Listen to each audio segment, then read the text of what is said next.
Ayan mga idol, good morning, good morning.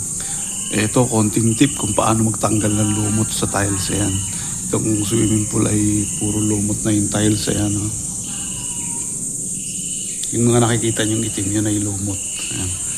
Ngayon, pwede naman brasin yan. Ayan, pwede naman brasin yan, kaso yung kanyang ugat nandyan pa rin. Ayan, pwede Kaya naman brasin yan dyan, mga idol, kaso ilalagay natin ng chlorine.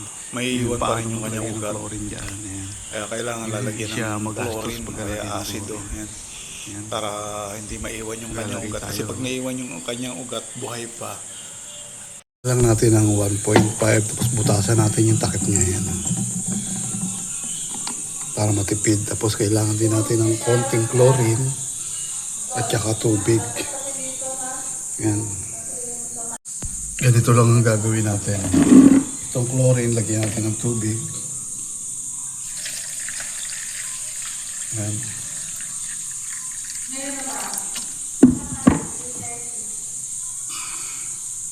Tagalin muna natin siya ng mga 5 minutes para matunaw. Tapos isalin natin siya dito sa 1.5. Yan. Yan, naka 5 minutes na siya. So, ayun, isalin ko na rito sa 1.5.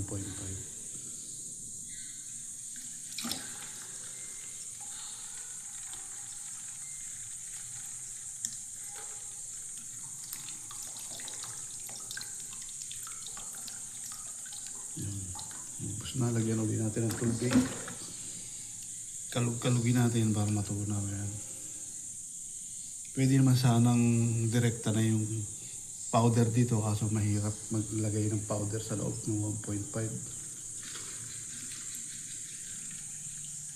Ayan. Marami pa yan. Hindi pa masyadong tunaw. Siguruduhin nyo lang na mayroon kayo face mask para hindi siya masakit sa ilong. So ayan na. Ayan, naka 5 minutes na siya. So ayun, isalin ko na rito sa 1.5.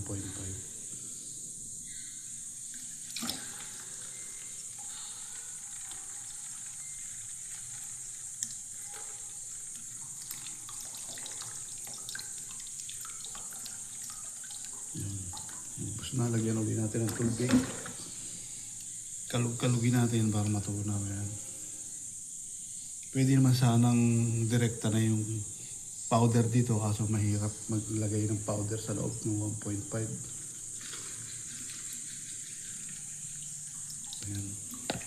Marami pa yan. Hindi pa masyadong tunaw. Siguruduhin nyo lang na mayroon kayo face mask para hindi siya masakit sa ilong. So ayan na.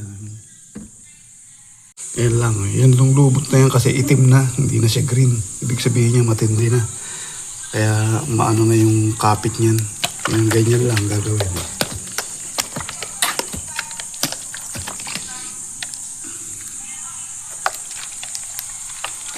Bigyan lang natin yung part na meron.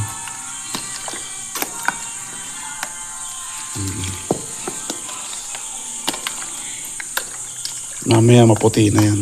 Mamaya wala na yan.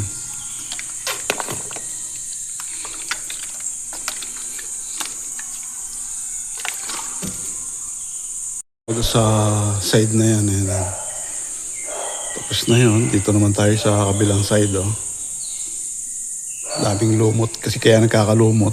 Pag hindi nilalagyan ng chlorine yung tubig sa pool, nagkakaroon ng lumot.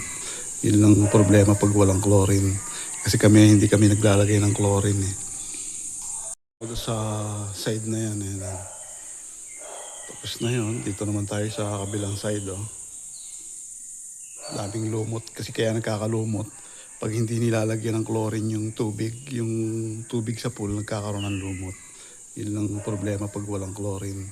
Kasi hindi kami naglalagay ng chlorine eh.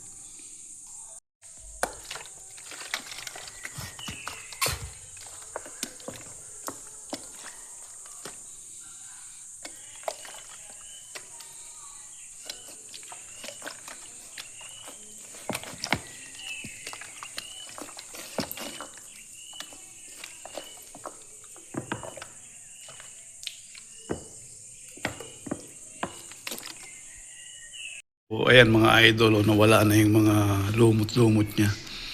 After 3 hours, ayan.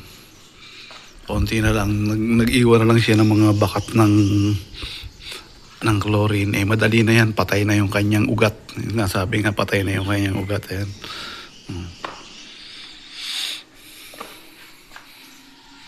Ayan, no?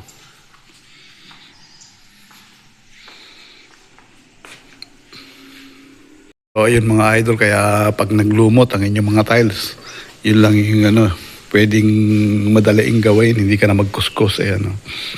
Hindi ka na magtiyaga na magbrush pa. Oh, yun mga idol, hanggang dito na lang. Hanggang sa sunod na mga vlog uli.